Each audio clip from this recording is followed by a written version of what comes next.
Ladies and gentlemen, pull up a chair to the table. We have a roundtable discussion to bring you. I am joined today not only by Jim. We've gotten used to his face and my face, but we brought some legitimacy to this version, this The heavy podcast here. hitters. We've got Sam and Levi with us today. Sam, how's it going? How's life treating you? How's flesh and blood treating you? Everything? Anything you want to share? Yeah, no, it's all been pretty good. I've been going through a couple different kind of life changes and stuff like that recently, so it's been good to just be able to sit down and focus again and play some more Flesh and Blood with the new set coming out. Levi and I have been putting in quite a few hours in the last week or so it's been fun to get a new fresh take on things. I was getting pretty tired of the chain Starbo thing, so I'm looking forward to seeing what a world without those feels like. Definitely, Levi. Ranger fans want to know how's life with you? Are you still committing? Well, we'll get to the Flesh and Blood. Just in general, how have you been? How are things going? Life's been fine. Just getting past some COVID exposure. So I've been getting restless sitting at home while all my friends go out to the pre-releases and show me all the cool cards they got. Like All those, the SpongeBob meme. The SpongeBob meme of Squidward sitting at home. That's me for this past weekend. So I'm excited to get back out and start playing again. So I've been jamming a bunch of games in anticipation of the new set. That's awesome. And then Jim, no one gives a shit about me or you. So let's first off, before we get into any content here, we as a channel, as the Roundtable of Wraith, we crossed a pretty important kind of milestone. We recently just got to 1,000 subscribers. Which is beyond anything that we thought was going to be possible when we started this. Just kind of, I'll keep this quick, but we came from a different channel, from a different game. We just decided to start making content as a way to just, hey, we like this game. We like talking to each other. Let's see if there's other people out there that are interested in kind of our ramblings, our musings, our gameplay, and see kind of what kind of community we can build with this. And I can't believe we got to 1,000. It started off me, Jim, Chris, Mark, and Bob kind of just bullshitting together when Monarch came out. We got to about 300, 400 subs, and then we, like I said earlier, we were able to add a couple key ingredients here with the competitive viability in Sam and Levi. So I appreciate you guys coming in, adding to the channel. Jim, I love all the work that you do. I appreciate you. Chris is not here. He was going to join us, but he's got a friend in from Alaska who I don't know who lives in Alaska. No one. It's probably a caribou. Yeah, it's a caribou or something. But he couldn't make it. But all the work that he does backstage, and then Bob, I think he's been on one total video in the channel's history, and Mark, who will eventually make his way back. But it's been really fun. And then last but not least, all the people that listen to these videos and click on our videos and all of that stuff, we obviously could not have gotten to 1,000 without people clicking the button. And for some reason you guys like hearing us talk, which I really appreciate, whether or not it's the Ranger Legion that loves Levi, or the people that got sucked in because Sam is better than me and Jim at this game and got some viewers in with his Briar video. But we really appreciate you guys viewing. Hopefully you stick with us. We're not planning on slowing down anytime soon. If anything, Uprising has invigorated us more than we've had in a couple of months. So excited to keep providing content for you guys. Jim and I are kind of mumbling about a potential giveaway here. I'm not going to put it in stone yet, but there might be a giveaway here to celebrate this 1K occasion. So thank you again, Jim. You're the co-father. We're like co-parents here. Do you have anything to say to the people in celebration? Nothing that you didn't say. I just want to say thanks to the people who actually comment and interact, because I can say from the creative standpoint, as when I make a video, I'm genuinely excited to be interacted with, because I don't claim to know exactly the correct answers on some of the takes that I have, or when I'm crafting a list. And so I like to hear the feedback from the community. So if you've commented and we've responded back, we really like doing that. So thanks to the people who interact and leave comments, because I really look forward to those. Then Sam and Levi, anything you guys want to add as the kind of the people that came in and gave us some legitimacy here. I mean, just want to say, you say that we brought legitimacy, but when you guys brought us on, I remember, I think that first event that I played with you guys, I was like missing all my triggers. It was my first event. And Jim was like, "Oh yeah, you're fine. Take your trigger. Here's some things you can do better." And you kind of like pulled us under your wings, and we've grown from there. So you didn't just go, "Oh, these guys are good. We'll take them." Like, you guys really helped us in our early journey. Yeah. No, I have a perfect story for that too, because when we first started playing the game, I was really into looking up content for it and then sending it to Levi. So I was finding every YouTuber I could find that would talk about Flesh and Blood stuff. And back then there was like very few amount of channels that were actually doing decent content. And you guys were one of the first people that I found. And I remember watching the Prism video. I remember watching the Levi video all the way through to the end. I'm like, oh, wow, like these guys actually care about like a high level aspect of the game. And like I can learn from these people a lot. So I watched all your videos. And then we come to find out, we come to that first event that you all live in the same area. And so does Hometown TCG, who was also one of the big Flesh and Blood people. So we were just so fortunate that we got to see you and meet you guys. Even at that event that Levi was talking about, I remember it was at Pastimes, and they had that custom art playmat with like the girl on with the book. I still have it, and you got it, and you're like, "Do you have a Flesh and Blood playmat yet?" I was like, "No." And you're like, "Here," and you just gave it to me. Yeah, and I still have that very playmat, and so That's cool. that's just it. And now here we are with you guys, right? So it's like Levi said, it's really like you guys fostered us into this game, and now it's so fun to go to events and be meeting people who are like, I just started playing this game 3 weeks ago, or like, this is my first event. And it's just crazy to think that it's already been like a year, and how much the game has already grown, and how many new people are coming in, and just how much of a good community is that, because there are people like you guys who fostered us, and now we can kind of get those new people in too. So big thanks to you guys personally, and just everyone who wants to watch us, but just for what you guys have done for the community. Appreciate 100%.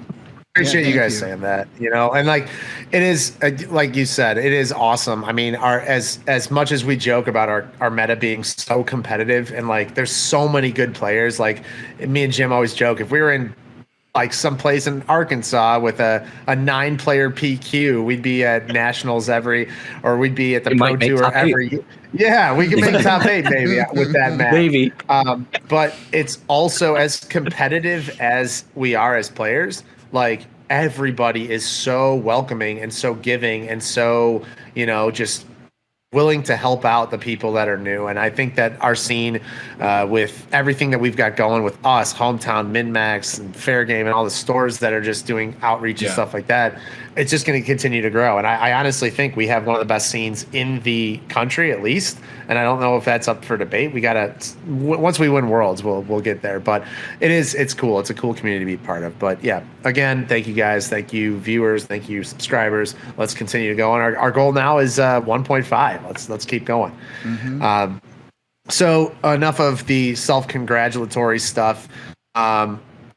People click this for, competitive stuff or sort of some opinions here. The high level takes. Yeah. And so, my take, you saw my video with Dromai. I'm going to be building her. I've tweaked the list, significantly since I released the first video. I'm waiting for cards to actually come in so I can actually test a bunch of matchups before I release another video, because I don't really want to release a second video without heavy playtesting with my tweaks and stuff. And Jim's been all in on Fi, and Levi and Sam were telling today, you guys are really excited about Icelander right now. You guys have been testing a lot, and you've got some ideas for some gameplay videos that are going to be, I think, amazing for the channel, and also for players that are interested in that hero. Levi, first tell me, like, why do you like Icelander? What are you excited about Icelander? And then if you want to highlight some cards or play style, whatever you want to do, but tell me why you're excited about Icelander in this new set. I didn't actually expect to. I was just kind of playing the new decks, and I realized it fits a lot of my playstyle. I really like that slow, controlled, disruptive playstyle. And that's exactly what Icelander's trying to do. However, through testing, we're seeing that Icelander doesn't have that struggle of not being able to have a proactive game plan that a lot of my other decks have played. You play into Oldham as Azalea, it's like it's really hard to actually get somewhere, whereas Icelander can take that time to set up big turns and stuff. So it's also been really cool to see the variety of game plans you can take with Icelander, whether you're focused on the disruption or the setup, the chip damage, the OTK, and just any deck that has all those options just becomes super interesting to me. So it's been fun to mess with. Nice. So Sam, like I know you know, at one point in time you tweaked around with Kano, whether it was Blitz or CC. I know you tested. So as somebody who's like new approaching Wizard, right? I don't have any experience with Kano, but for me, when we were talking earlier, it seems like Icelander was very kind of not very, but more accessible. Meaning, somebody who's not familiar with the pitch stacking of Kano or the high rolling of Kano and like memorizing all that stuff, like I could look at Icelander and I felt like I could play her. Do you agree with that? Like, do you think she's more streamlined, or do you think there's a lot more that goes into her than just, you know, okay, I need to put a blue in Arsenal and I can give him Frostbite, I can control. Like, is there, like, does she play like Kano? Like, how is she comparison to the Wizard that we know? So it's really interesting in this game how, as they release multiple heroes of a same class, how you start to kind of see like the variations within them, but how they're still intertwined as the same class. So like with Runeblade, it was really interesting to see how just the interaction between playing a non-attack action and an attack action card, what different triggers you can cause within that class, and how they're able to do such a good variation between them, where the same card applied in each deck was still powerful, but in its own different way, which was really cool. So with getting a new Wizard now, we're kind of starting to see that same level of mirror, which is really interesting for me to feel, because when you play it, it's completely different than Kano, but you're like, wow, there's still so many Wizard elements in this deck. So being able to approach it, you can come to it as a little bit more of a simple mindset, as more introductory, where it's like I cast a spell for 4 damage and then I wand you for 2 more damage, and then I arsenal my ice blue card to do some kind of simple disruption, right? So I mean, that's like one way to approach the deck, but it has so many different levels of complexity that as you get deeper and deeper into it, like knowing priority windows and knowing what you can respond to and what the particular trigger stacking will cause so that it will resolve in a particular way that's advantageous for you. Like that's really high level stuff. And then once you start getting to those levels of optimization, the deck feels really, really potent. Like you can play around so many different kind of play styles. And the biggest thing for me that I noticed, which has just been fascinating, where in this game, when you have like a 20% health deficit, or not 20%, but like 20 points, like you're at 17 health and they're at 37 or something, it's usually very difficult to come back at a point like that, because any kind of damage you throw at them doesn't really matter anymore because their health is so much higher than you. But with Icelander, you really are putting yourself in a situation where it feels like you're setting up a competent board state that by sacrificing health, you're going to balance out that power when it comes to the turning point of the game. And you can literally feel like you're gripping the game back into your control. And that's just like a really interesting feeling that I haven't really had in this game before, like mechanic wise, to where it feels like I can be that far behind, but I'm not really that far behind. I'm actually just been setting up for this whole time to where I can turn and gain complete control over the game. And then her ability to close is just crazy. It's really fascinating. Can I Did you come back from like a 30 health deficit or something the other day? Yeah, where it was like 30 Dory game. Something. No, the Bravo one. Maybe you were on like 10. Yeah, 38 to 10, and he just killed me. Jeez. Yeah, because he was just setting up the whole time and only dealt 2 damage while setting up. And she also has that, like her OTK mechanic. It's really interesting because it feels like a certain kind of Kano aspect where you're building up for this super explosive turn, but it's more, it still feels like Wizard in a way, but you're just killing them in like a completely different way, which is super interesting with like the frost bites and triggering arcane effects and stuff like that. It's almost like Prism Light, where it's like she would build up that board state with auras versus Icelander, who's kind of controlling with like frostbites, but also pitch stacking to where you know you're going to get your end game, and if you can just survive to the end game, you're going to be able to deal just a ton of damage. To some extent, I think the biggest difference there is that the Prism auras after a certain point don't really translate to value. Sure. Like as you start getting lower as Prism, you don't get to turn those into value, whereas things like your energy pots, your insidious chills, your amulets of ice, your frost X's, all if you need them as Icelander, you get to just I just saw Oswald pop up. Yeah, I know. I still Sorry, you distracted me. You get to if you start falling too far behind, you get to translate that into value and tempo. Sure. So Prism with a ton of auras on 5 health is still a Prism on 5 health. Whereas Icelander with all the stuff in play has an opportunity to gain tempo back. Yeah. Prism's never threatening, 40 a turn potentially. Right. Like the way Jim, you had a question. Sorry, before Sam, I'll cut you off. Jim, go ahead. I was gonna say, so what would you guys kind of classify her deck as a style-wise? Like, where does she fit in? Like, is it mid-range control? Like how would you classify her, and who would you kind of compare her to? That's. I was actually just gonna make a comment in terms of how the playstyles were. I think it's very control. It's almost like Oldham levels of control, except the ability to, after controlling for a long time, you just kill them instead of instead of needing to chip them away. So that's one aspect, but how I've played it was so Levi's been testing a lot of like the OTK control strat, but he built the deck in a way where it can switch to being more of a mid-range-esque build, and I was playing the mid-range-esque version of it, but I also was playing it in a way where, like, Levi, he's a very disciplined player where he'll be very focused on setting up his board states and how to progress himself to the end game state to where he can just OTK you, where all your cards from hand are gone, all your arcane is like you can't block anything and you're just guaranteed dead. But when we were playing that, I got to a point where I started feeling I was behind. It was against Dory. And so I started using my board pieces not at the OTK point. So I started popping Amulets of Ice so that I could try to maintain a tempo, or I would pop an energy potion and use a Tunic to play a Aether Ice Vein so I could just fuse it and like tempo him out at that point where he'd have to discard. So I flipped to a more mid-range game plan so that I could establish game state again. And so, but it was like almost the same exact cards that he was using in terms of the deck list, but the way that you can just flip your game plan at that point to kind of play a different tempo-oriented game is, again, super interesting, and I haven't really experienced that with another deck at this point. And like that was just a result of I was starting to ignore the arcane damage, going, if he gets to that end game state, I'm going to die anyways, so I'm going to take the damage. But then as I get lower, he goes, okay, I need less pieces to be able to kill you now. So why is waning moon important? Because that card just seems crazy. Like the token, I love as an aside. I love if we get majestic weapons in the supplemental set. I love this new pattern that they have now decided to go upon, where tokens, while not Rosetta Thorn level of crazy and efficient, the tokens are, hey, this is what you're getting, so play with this, but they're inherently very strong.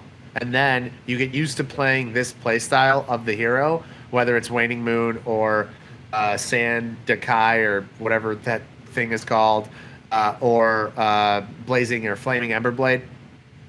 Like, hey, get used to this play style. Now the next set, you're going to get your toy. You're going to get the new thing. Maybe they don't print a Majestic at all for these new heroes. But my assumption is we're going to get new toys in the next set where each person will get their new Majestic weapon that adds a new element. But it's like the whole thought of like, hey, learn how to play this base hero like this way and use this weapon. And then, next set get there. But so like, tell me about why Waning Moon is just crazy. Sam, you can take it first.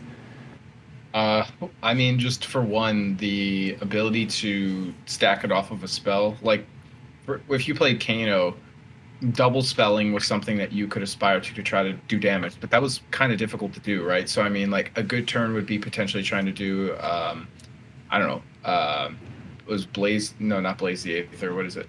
The one that boosts your next arcane damage when you 3 damage? Arcane Wildfire? No, Stir? Not the good one. Stir? No, the attack, where when you do the 3 damage, it'll add that damage to your next one. Oh, Spindle, Flare? One of those two. Spindle is up. Yeah. It's Flare. Spindle's up, right. Flare. Back to the program. We look like scrubs. Yeah, no, we're good at the game. Trust us, yeah. Aether Flare. I could tell if you showed me the picture of it. Yeah.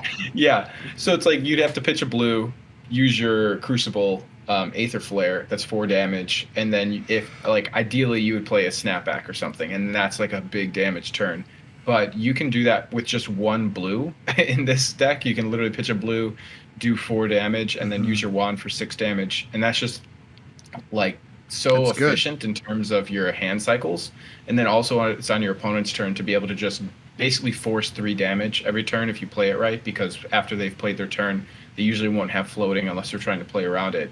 You can kind of just always sneak in 3 damage, which if you think of the health deficit that Icelander has, I mean, it's 4 health, literally just 2 wands on their turn, and you still have your turn. You're already back to your basically ahead of where your health deficit is. I've been trying to figure out why they picked 4 less, and I still don't understand why. It seems too little. She's also controlling the whole time, so you don't mind giving up a card to do 3, and then your turn it's like, hey, let's try to sneak in some arcane arsenal, another blue, and then do the whole process over again.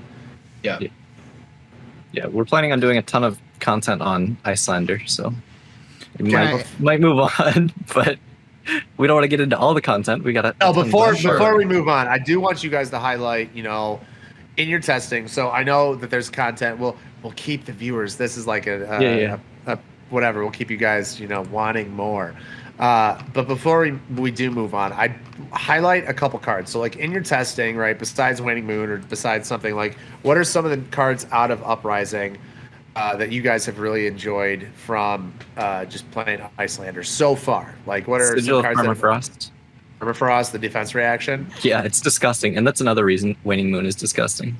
Because aggro decks come in for like 4 with a Rabble, you block for 4 with the Sigil, infuse it, play the 0 cost thing out of Arsenal, and then come in for 3 Arcane. And if they don't have the Arcane barrier and stuff, that's just being a goon. If they don't have the Arcane barrier, they're just getting Frostbites, or they don't have the cards. And so Sigil into Waning Moon, if you had a 0 cost blue in your arsenal, typically just ends an aggro deck's turn while still blocking it. Sam, any card you want to talk about, like what's like overperformed, like that something that you've really enjoyed, something that future Icelander hopefuls should really include in their deck? Channel the Bleak Expanse ended my literally the first time it was played against me, I felt like crying and never ever playing Briar ever again, because that one card literally made me feel like the deck just didn't function. For those who don't know what the card is, it's like Channel Lake Frigid, but it says while it's on board, your opponent cannot reveal cards, cannot draw cards, and cannot search cards from their deck and add them to their hand. So you can play this as an instant in response to someone playing a card. I experienced this when I played Sonata, and then he goes, Channel the Bleak Expanse. And I go, oh, I can't reveal cards. Cool, this doesn't work. And then I had a Snatch in hand, and I'm like, that doesn't do anything. That's great. And then I had a Scar for Scar in Arsenal. I was like, next turn he'll do damage, and I can play Scar for Scar. And then he hypothermias me, and I'm like, oh, my Scar for Scar doesn't gain Go Again anymore, so I can't draw, and I don't have Go Again. I was like, this deck doesn't work. Savage. So that one card has made me very frightened to play aggro, generally speaking. You should just start playing more Rabbles then. Yeah, you just need unconditional Go Again, and it'll be fine. No, Rabble into Channel the Bleak Expanse. You can't reveal the top card. It's Rabble for 5. Oh, that's really good. That's OP. Yeah. That's OP. That's such a good rate. But anyway, feeling all the horrific effects of Channel the Bleak Expanse in terms of drawing and different timings that it messes up with, like Sift, or also playing it into Fae just kind of destroys Fae because none of the tomes work, their mask doesn't work anymore, you can't, do any kind of like fusing. It's crazy. In your Blood Rush after you already discarded, that felt pretty good. Oh yeah. I also made me quit Rhinar also after that. Yeah, I think he just scooped after that. Like, we didn't even finish the game. He was still on like 20. He's like, I'm done. Blood Rush Bella, discard a card, Channel the Bleak Expanse, you draw nothing. Jesus. And then shoot you for 3 with Waning Moon. Oh yeah, just end it with the moon. Mm-hmm.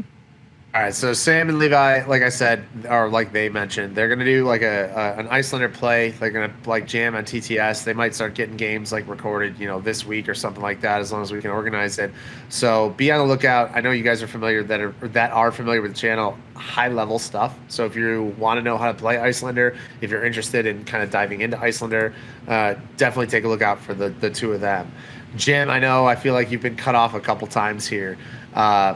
what are your thoughts? Like as somebody who's going in playing Fi, and might be as ignorant to Icelander as I am. What are your thoughts? Like, are you excited for her? Like, where do you think she's gonna kind of end up in terms of like meta? I know you and I in our Uprising preview video said she could kind of act as a gatekeeper now. She's like kind of a new gatekeeper. With Chain and Starvo gone, she could become the new control deck. And based on what the two of them are saying, I don't think we're that far off. Like, our deck's going to have to be forced to run Arcane Barrier 3 because of her. Like, what are your thoughts on kind of her impact in terms of just general meta?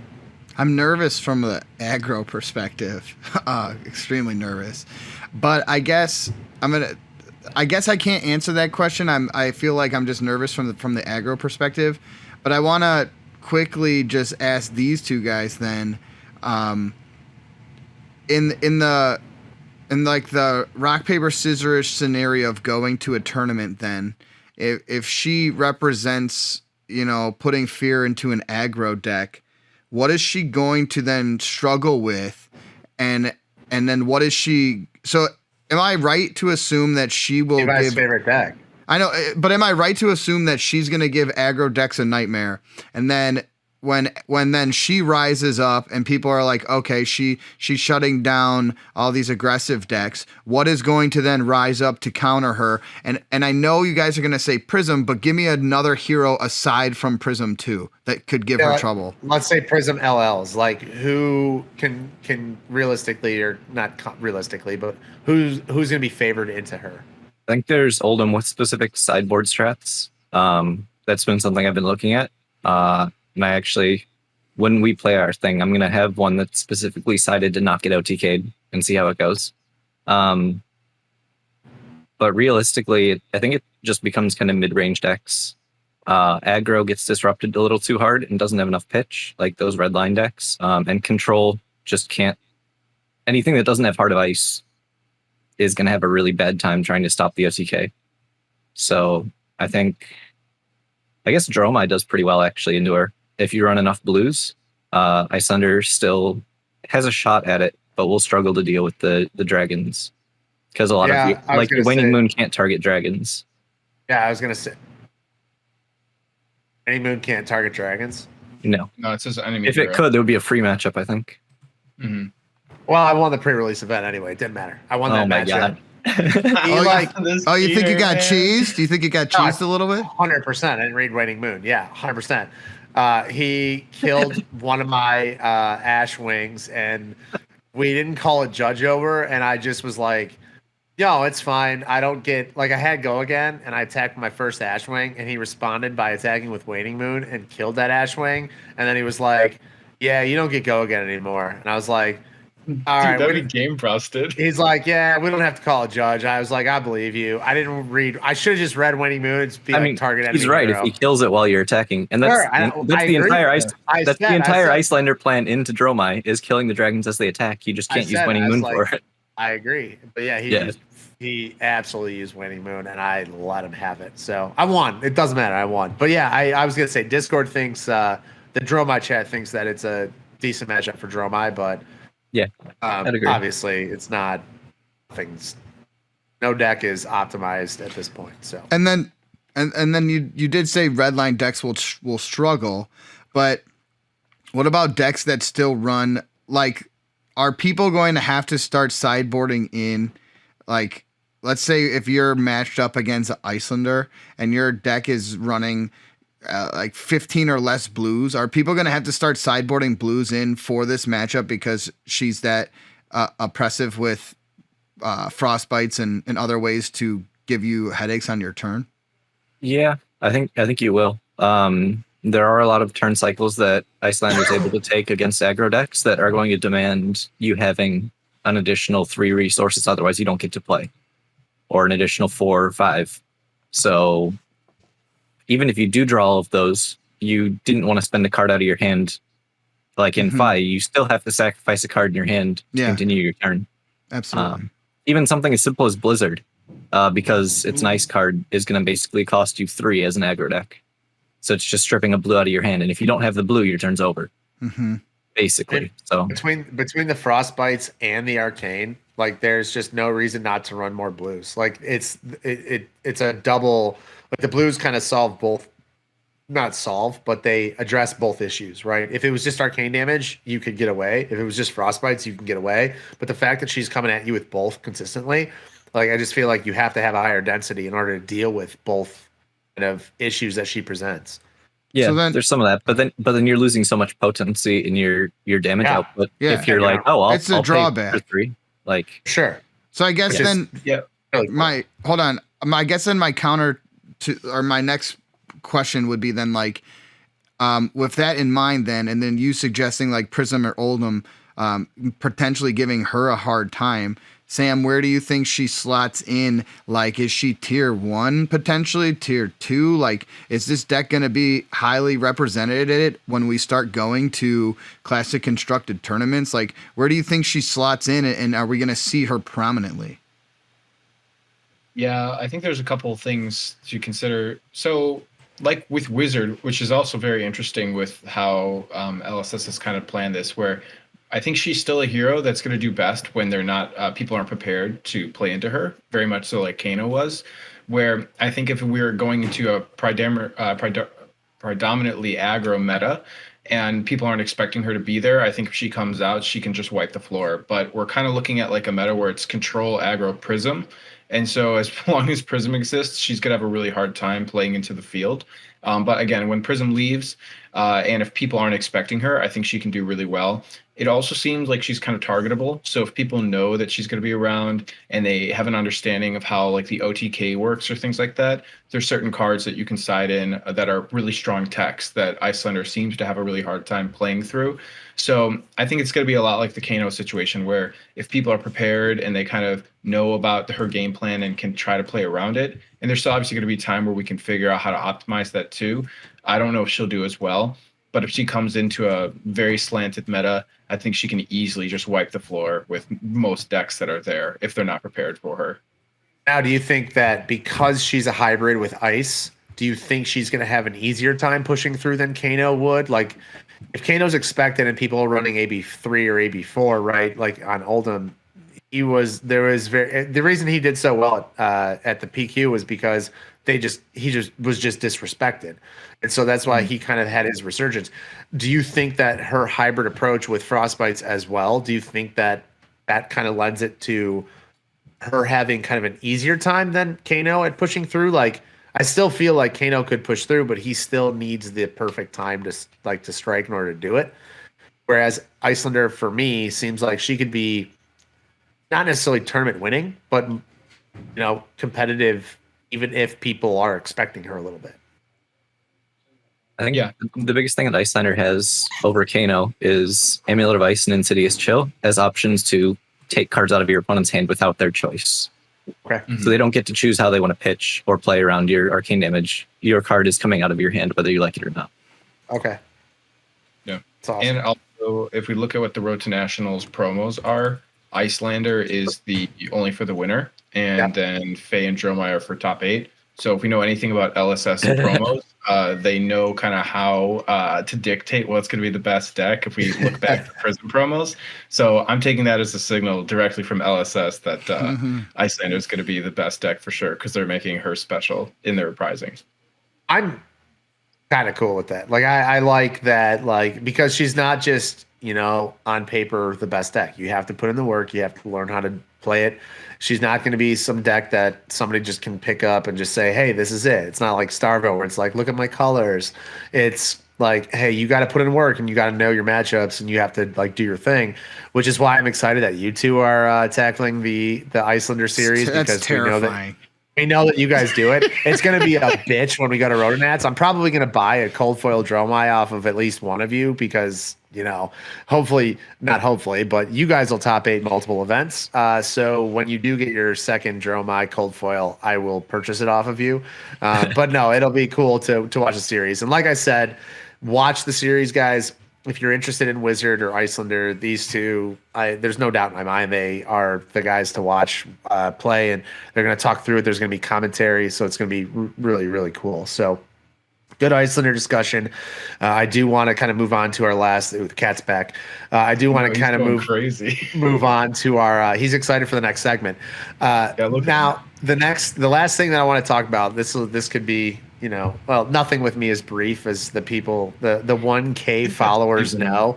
Nothing with me is brief. But as sets release, right, it's very easy to kind of get lost in bling, right? Like, look at the Majestics and look at how this interacts with my hero, and look at this new dragon for this set. Like, wow, look at them all. And so in that, right, there's sometimes cards that get lost in the shuffle, and when tournaments start popping up and people start winning, everyone likes to look at these like sick tech options, like, oh my god, they're running that list or that card. And so what I wanted to do was kind of bring attention to cards. Each of these guys and myself have come up with one card from Uprising, right? Now that we've kind of gotten to talk about it and digest and play, whether it was a pre-release or on TTS, we've all kind of jammed with different cards. And I want to highlight cards that paper might go kind of under the radar, right? They're not the sexiest cards of the set, with the exception of Jim, and I'm going to start with him in a second here, because his is arguably the sexiest card of the set, but it's still a good discussion. But yeah, cards that not necessarily are going to jump off of the paper to be like, oh, this has to be in every deck. Powerful cards. But cards that we think are going to be in a deck and are also very good in their own light. So we're going to highlight, each of us will highlight a card. We'll talk about it. I'm going to start with Jim. James, what card do you think are or might be, I don't want to say slept on because it's not the right word for yours, but tell me about what card you highlighted, and then tell me why you think it deserves to be highlighted in this little segment. I see lots of discussion regarding the Fable. Like, when it was first spoiled during that box break, everybody was like, that's the most playable, like, oh my gosh, why would they make a Fable that needs to be like an auto include in these two heroes? That was like the gut reaction. And then the more you looked at it, the more you kind of consumed it in as like, I don't know if this is really has that much value. Is this just going to be something somebody slots in because, it's a flex, or is it something that's like legit playable? And so I did pull it up for the people at home, and you can see, but if you're not familiar with it, it's when you pitch the Blood of Drakai, the next 3 Draconic cards you play this turn cost 1 resource less. So it's kind of like a blue, and if you pitch this, you're getting your 1 resource for when you pitch it, and then your next 3 cost 1 less, so it's almost like a net gain of 4, kind of. Gold. And I don't know, like, off the first bat, like in Phi, I was like, oh, this might be really solid. But I don't know, the more I think about it, and the more we've just talked to Sam and Levi about the importance of blue cards in your deck in a meta where ice might be starting to run rampant, the more I don't think it's like something you'd want to include if you're going to choose Phi or Dromai as your hero. But I'm curious to kind of kick it around the table to you guys to think, is this something you're going to put in a list if you were to make one of the Draconic heroes, or is this card just another gem to collect? Well, I feel personally attacked by you saying you only run it for a flex, because that's kind of you're what the flex I do. king. Yeah, you're the flex king. I know. Don't feel attacked. Also, I pulled it at the pre-release, so I feel morally obligated to run it at least 15 matchups before I decide whether it's bad. Like, I just have to be like, hey, look at this card that I pulled. But as my mind has been turning with Dromai, I like it more in Dromai. I don't necessarily like it in Phi. And a lot of the reason is because a lot of Phi's cards cost 0 anyway. Dromai does have a lot of dragons, and I've been trying to or dragons that cost 1 or more. And I've been trying to kind of kick around scenarios where I could justify it. I don't think I'm ever going to get full value out of the card. I don't think I'll ever be able to get the 3 card discount. And so then I'm thinking, like, is there a scenario where I can get, 2? And I do think that scenario exists. And so, I'm going to test it. I do like also having the Flamescale Furnace being available to Dromai, where I don't know if Phi actually runs it, because it's a different pitch outlet. I know that you have to play a red card in order to activate the ability, so that kind of lines up a little awkwardly. Ultimately, I don't know if it's going to stay in the list. I would have to test it. The 0 block is a huge drawback, as all the gems have. But I would have to play with it consistently enough to see, hey, is it even worth the slot? I like the idea in Dromai. I don't know if it's going to ever stay in the deck. I'm going to test it. But if I can get to a point where I can discount or Tumultai to being more playable than they are currently, Dominia is pretty easy to play. Tumultai is a little bit more difficult. The 5 resource cost is kind of heavy. But if I can get them to be a little bit more playable consistently, and this card's a reason why, then it deserves a slot in the deck. If it doesn't matter enough, then it's probably going to end up being cut. Yeah, I was just thinking about it. At first, I really didn't like the card, but I was just thinking about its interactions with Frostbites and Channel Lake Frigid. It might be a really strong sideboard into Icelander. Because as turn player, you always have first action. So you pitch it to play a card. That's typically where they'll make the Frostbite. Your next 0 cost card would cost 1 because of the Frostbite, but the Blood of the Drakai would make it 0. Or, like against an Oldhim, they go Channel Lake Frigid, and you've got 4 0 cost cards you want to play. You go, okay, I'm going to pitch Blood of the Drakai, attack, attack, attack, attack, and it all costs 0 because Channel Lake Frigid cancels with the gem. So I could see it being a really strong sideboard into ice decks. Oh, that's an interesting take. And there's even, against Icelander, if, you start with a 0 cost, and they go, let's say, Blue Aether Hail out of Arsenal, dealing 2 Arcane and making a Frostbite. You can pitch the blood to pay for one of the Arcane, and then you can play your next 0 cost card for free, paying for the Frostbite with the blood, because you already pitched it for the Arcane Barrier. So little things like that, I think it could actually be really powerful in that matchup in particular. But as far as other matchups that aren't taxing your resources, I don't see it being great. That's value, Tom. I'm like really excited. That's like the exact reason why we recruited Levi. Let's go. Because, oh my God, I was sitting there like, oh, man, I got to not play this card ever because of ice exists. And now he's like, no, you're an idiot, bro. It's better because of ice existing. I'm very excited that you just talked, Levi. I just sat down, I play a Channel Lake Frigid thinking I'm going to stop a Fi, and he just pitches blood. And I'm like, okay, well, my card's not doing anything. God, that's interesting. So Sam, what do you think? Yeah, I was going to say that too. So, I just went first, that's all. Yeah. No, yeah. So I guess the only thing I have to say is that when the first cards were coming out to be spoiled, we were trying to figure out what the Fabled was. I was like, I know LSS, they're going to make a purple card, and it's going to be acting like a red card in the pitch zone, but it's going to act as 3 resources. And then it's exactly what it was. Yeah. Give or take a few effects, but it was similar to that. I was like, I like their idea better, though. If it was purple, though, it would have been so sick. I was just thinking about the foil. I just wanted a purple foil. Oh, I like my pink foils, so purple would have been great. Yeah. All right, so that's the Fable. It's a good one to start with, just because it's the most bling. The other ones are, I would say, sexy picks. They're kind of cards that you might not think about. Levi, we'll go to yours because I'm genuinely interested, as to why you picked it. Because to me, on paper, it's a draft card or a sealed card, and so the fact that you think it could be CC viable, I think, is really cool. So go ahead, talk about your card. Yeah, so I want to talk about Findel's, not Spring Tunic, Fighting Spirit. It's a really interesting card to me because at first it obviously seems really underwhelming. You look at it, you go, okay, I don't want to attack with this, so gaining 1 health doesn't really matter there. It's conditional, and then if I'm blocking with it, sure, the total value ends up being 3, which is the same as blocking with something else. So why would I want it? And part of it is, there's a couple different things. The main one, I guess I'll preface, the 2 colors that you would play would be yellow and blue. I don't think the red fits anywhere right now.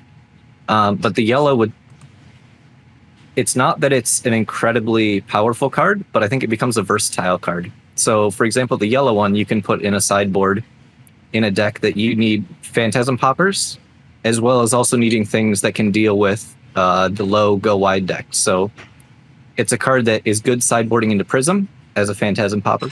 Fun note also is if you're lower and you pop a Phantasm with it, you still heal the health. Ooh. That's actually spicy, but realistically, most of the time you're not lower than Prism because they're building up the board state. But if it does happen, you do get your health. But then it also becomes an effective sideboard card against things like Katsu, Phi, and Briar. And I guess, yeah, anything that attacks with the less so Dromai, because you don't really need to block like the ones. But like against a Briar, it's one of the more effective cards that blocks a Rosetta Thorn, because you technically get to block like 3 of the damage.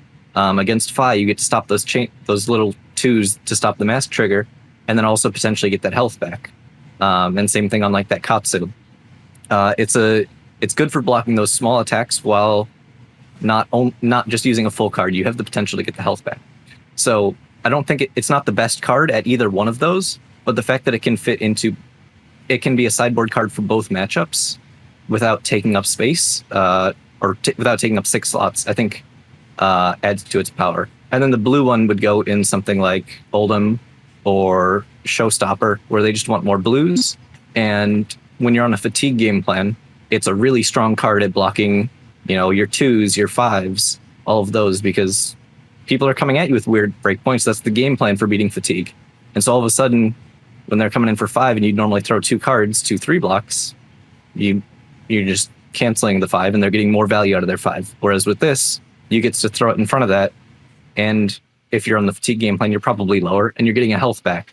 So you get the full 3 value out of the card without actually blocking their exact thing, because they're going to be throwing weird breakpoints at you. So I think it has value there. I don't know if it's going to make the list of 80 for a lot of these decks, but I think it's going to be a card that's in the consideration. Like I know I'm planning on running yellow Findels in Azalea, just as the Phantasm Popper for Dromai and Prism, as well as being a card that blocks those low to the ground attacks that are usually awkward to stop. So I think it's a really cool card. No, that type of insight is fantastic. It's kind of why I enjoy my card, and it's not gonna. We'll talk about it in a second, but it's really cool. I never really thought about it as like now. I feel like now more than ever, there's a lot of like 2s coming at us, like with the introduction of like Phoenix Flame or Inflame, and then if you're getting boosted by Art of Wars or Spreading Flames and stuff, there's a lot more 2s in the game now than there has ever been, where cards like that, or the new defense reaction that we're not talking about, that all you got, like I think that card's I think really that good. Card's insane. I would have talked about it, but you said sleeper picks, and I think people realize that other card is really good. So yeah, like I don't need to tell them. That card's like super busted too, because I think of the introduction of just now we've got more 1 and 2 attacks than ever. And yeah, so where the normal mind goes to that all you got, that was I did say let's not talk about that. You go to Fighting Spirit, and I think it's a very similar block. Like it's not similar effect, but similar block. I think it's super cool. All right, Sam. What card we talking about here? So now, after hearing Levi talk, I think I just picked the same card that he picked, but the aggro version. I picked the Flex, and I really liked Flex because as I was playing in the world premiere and then some of our pre-releases for Sealed, I was fortunate enough between that time to do 2 drafts with the set. And Flex was a card that, as I kept doing it, more and more I was impressed by it. I'm like, damn, I got to start grabbing all the red Flexes because this card is crazy. Because not only is it a popper, because it gains, if you pitch 2, you gain, the attack gains 2, so it goes up to 6, and you can activate that effect when you're attacking or defending. So It's really versatile at popping phantasms for Dromai in sealed or draft. But I think it could also be a pick that you just throw into your aggro deck, whether it's Briar or it's Fae, just as a finisher, so that you have it where you can still pop cards. But then if you're having a long line, you can still just throw it out because it's a 0 cost 4, and then you can threaten that extra 2 to bump it to 6. It kind of gave me exude confidence vibes in a sense, where even though it's a 0/4, you're still potentially threatening more depending upon how they have to interact with it. So yeah, I mean, I guess it's basically the aggro version of what Levi was talking about, which feels more like the control popper version. But I've been really impressed with that card so far, and it could be a consideration that I just throw into even a CC deck in the sideboard or something.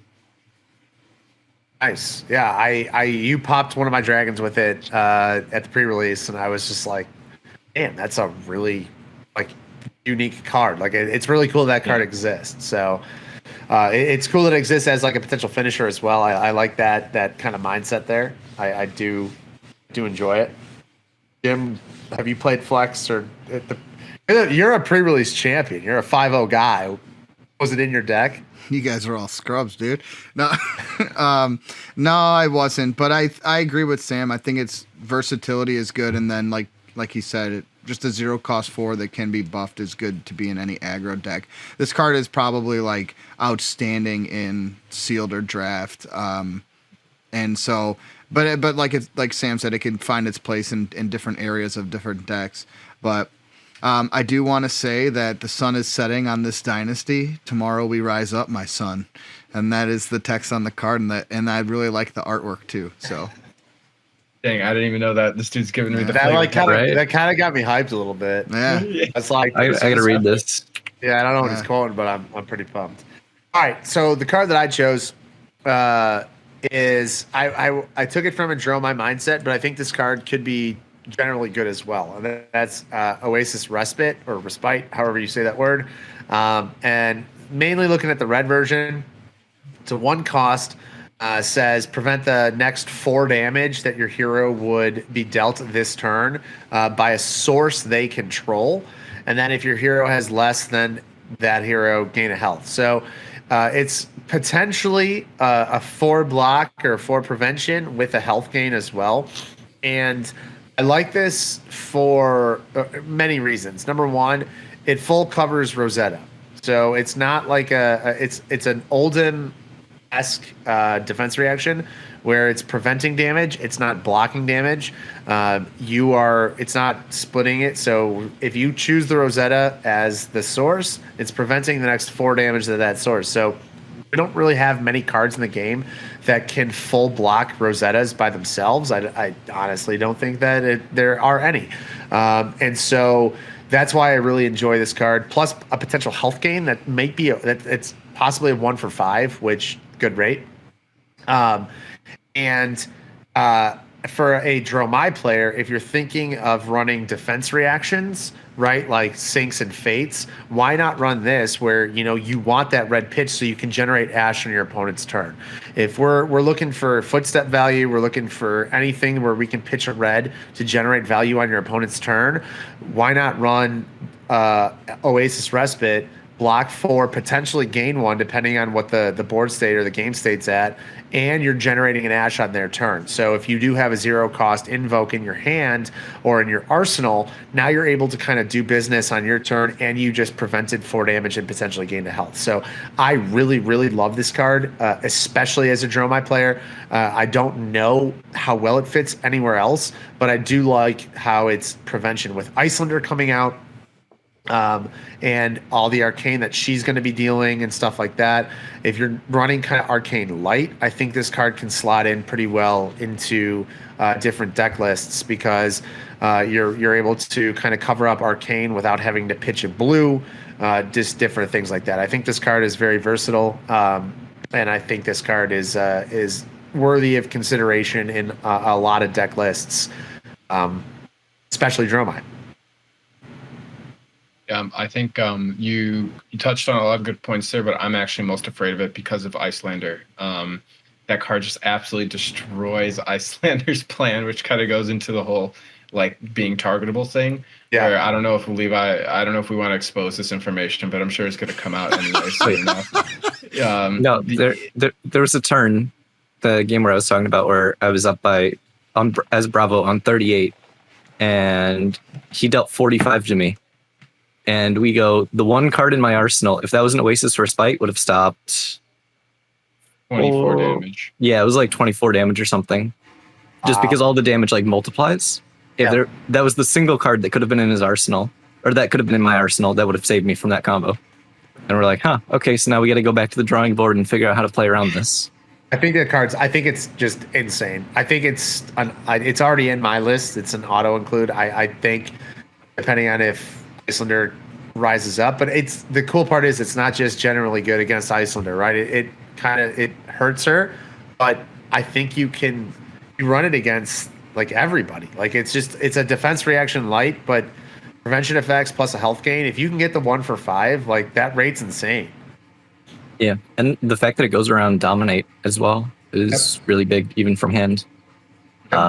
If we see, any decks that start coming in with dominate, it can be really strong. Yep. Yeah. If OG Bravo rises back up, you can even do it against a pummeled Command and Conquer. You block 6 and they pummel and they go checkmate, except for Oasis Respite. Oh well, sorry.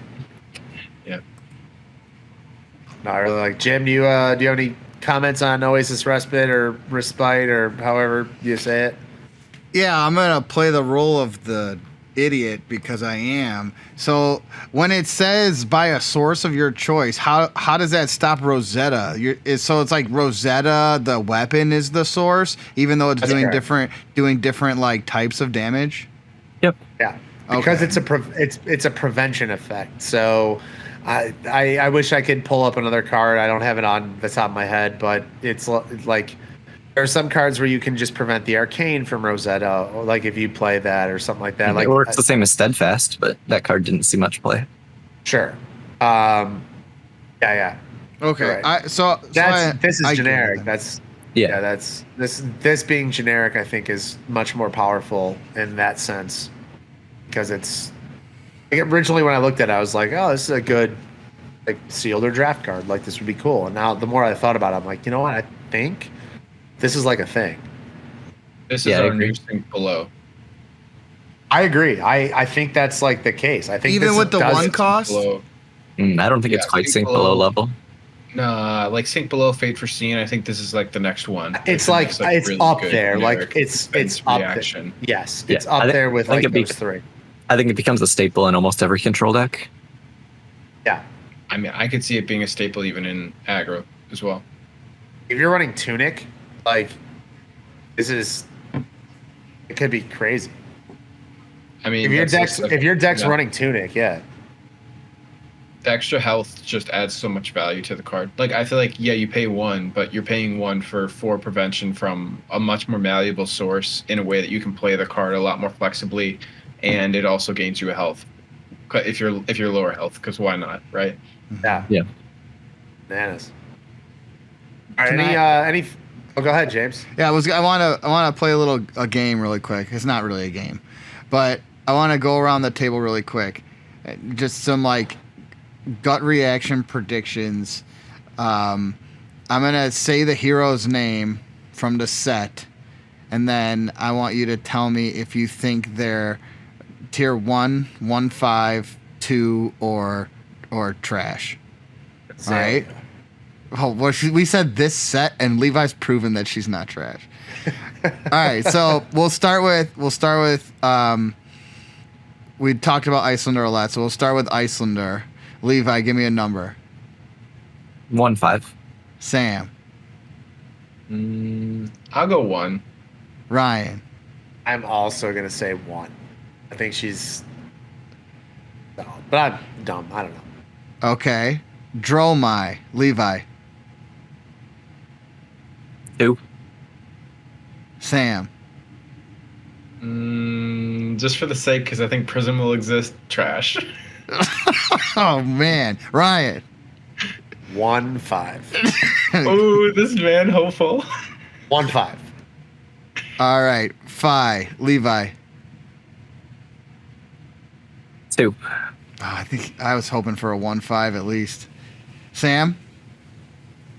So my answer probably would have been 2, but earlier today, I was talking to Oliver from OK and Y, which if you guys don't know their channel, you should definitely watch it. Some really good gameplay. But he was telling me, because I'm like, how's your testing going? He's like, Dromai, not as good as about as good as we expected. Icelander, she's okay. Faye, broken. He's like, the deck is just busted. And I'm like, really? That is not the kind of testing that I've experienced. But I believe him, so I'm going to go back. I'm going to say he's going to be tier 1. I'm going to say, based on my friend Oliver, that he's going to be the best aggro deck. Interesting. That's crazy. I'm going to say 1-5. I think he's going to be very good. I think he just gets checked by Oldham and Icelander. That's the only reason that keeps him. They kind of gatekeep. You run blues, man.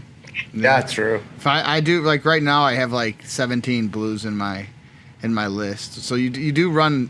Fi does run a lot of blues, kind of like how Katsu ran a good amount of blues, Yeah, I guess I'm really excited for the future because, I think we all think Prism might become like the new big bad wolf, unless things change. But the future of the competitive meta scene is like really intoxicating to me, to see where it goes with all these new changes, and it's kind of like an open landscape for the first time in a long time. I'm gonna ask. Can I ask one final question? No. Okay. Well, here's my other question. Do you think any of the cards that came out for either Wizard, Ninja, or Illusionist helped any of the previous classes? Like, did any of those new Ninja cards? Did they help Katsu? The new Illusionist cards, did it help Prism? And did the Wizard cards help Kano? Like, did those 3 heroes get stronger by this set as well? I think Katsu probably gains the most. Like double strike is crazy for him, and Literally I think just double strike. Yeah, double strike is. You don't like bananas. Like Shugo's decent for him, but he needs breaking scale so much though because it's the attack reaction aspect. Effect, yeah. But yeah, double strike is bananas for him. I think it's so good. I don't know if Prison she doesn't really care about Transmogrify. She doesn't really care about Frightmare. Frightmare's a fucking meme. But I think the other Semblance, she doesn't need Semblance. Like Dromai needs Semblance more than she does. So yeah, she's fine. And then I don't know enough about Kano, but yeah, I think Katsu's really. I think he's good. I think he's good. Double strike adds a lot to that deck. Yeah, if Icelander didn't exist, and you'd be great. And if Golden didn't exist, you'd live, but you just can't play the rest, unfortunately. Levi, are you going to talk about Rewind? Rewind? Yeah. Because that's a card that I think Kano could implement into their deck. Yeah.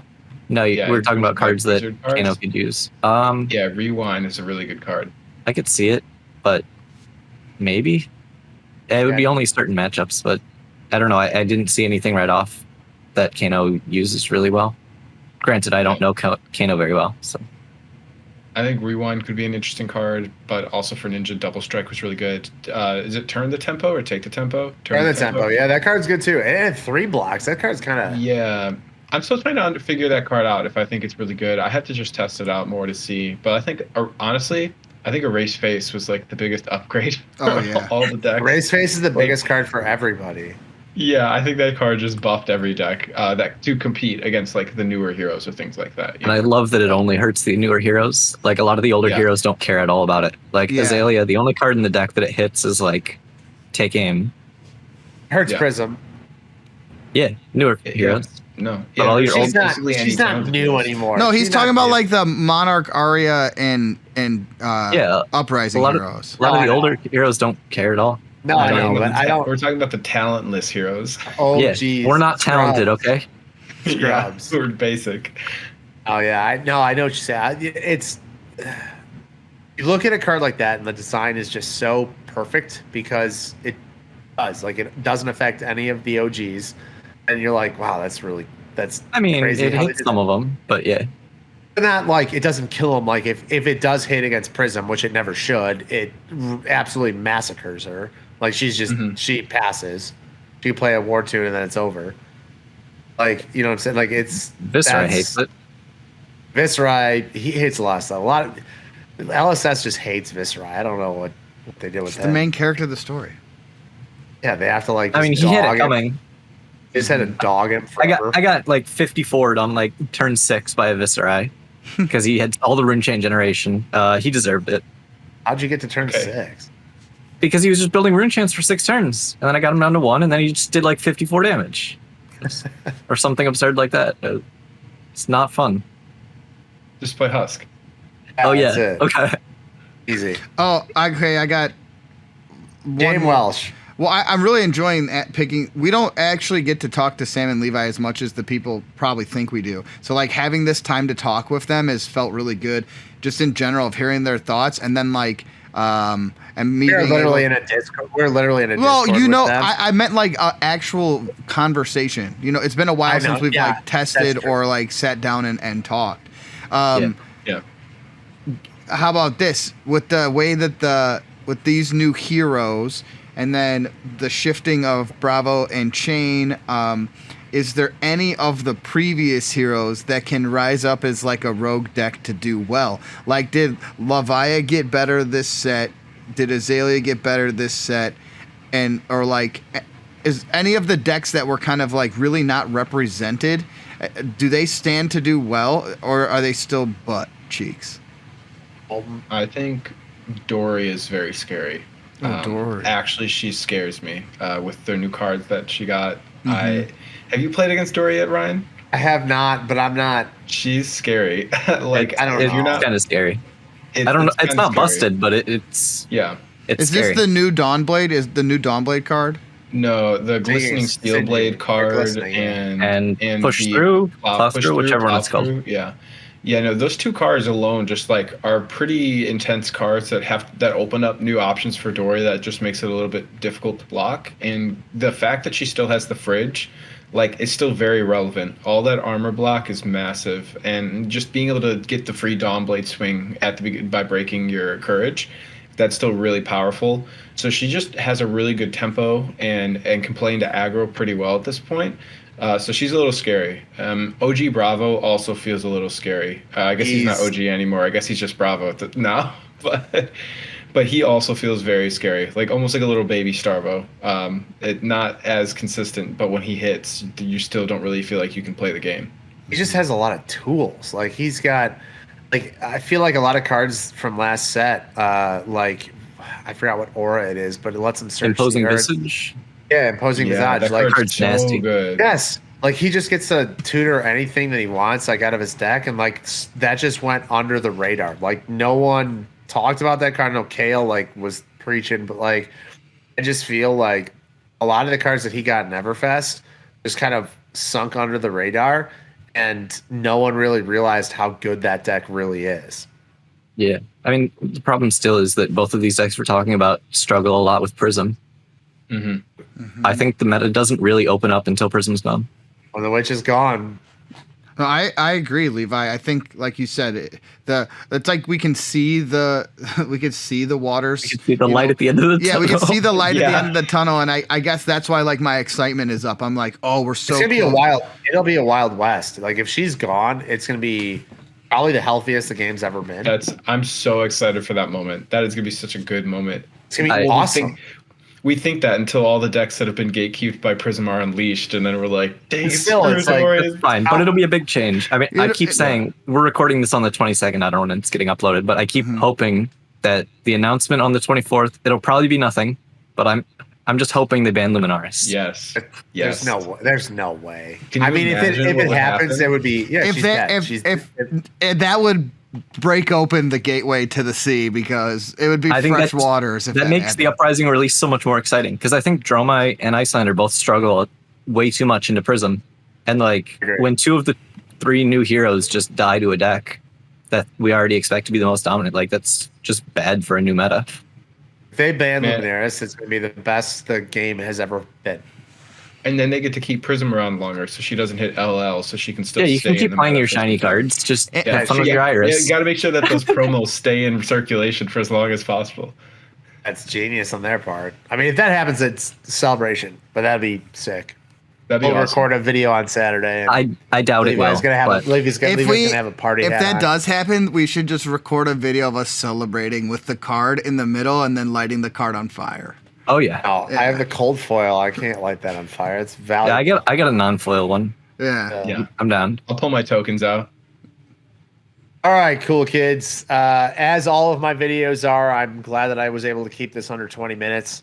I appreciate Sam, Levi, and Jim for being a part of this. Thank you guys. You know, I love the videos that I get to do solo because it's, you know, we get Doesn't have to interaction. deal with our shit. Yeah, right. But I do get solid interaction. Jim, same thing. But like working or discussing, like that's why we started creating content in the first place. So it was nice to have the four of us on, or the three of you guys on with me, just to have a collaborative video, because this is why Jim, Chris, Bob, and Mark and I decided to get into this, because we wanted to have discussions and like talk about it. So I'm really looking forward to, you know, the Icelander series. Really excited to see what you guys bring to the table. Oh, look what I did there. I see. Yeah, thanks. But really excited for that. But other than that, on behalf of Jim, Levi, Sam, Chris, Bob, Mark, I'm still going to give you a shout out who were not on this video. Thank you guys so much again for 1,000. It means honestly the world. We couldn't believe that we're at this point. It's honestly insane. But hopefully you guys stick around for the next 1,000. And until next time, I have been Ryan with the Roundtable of Wraith, and we are out.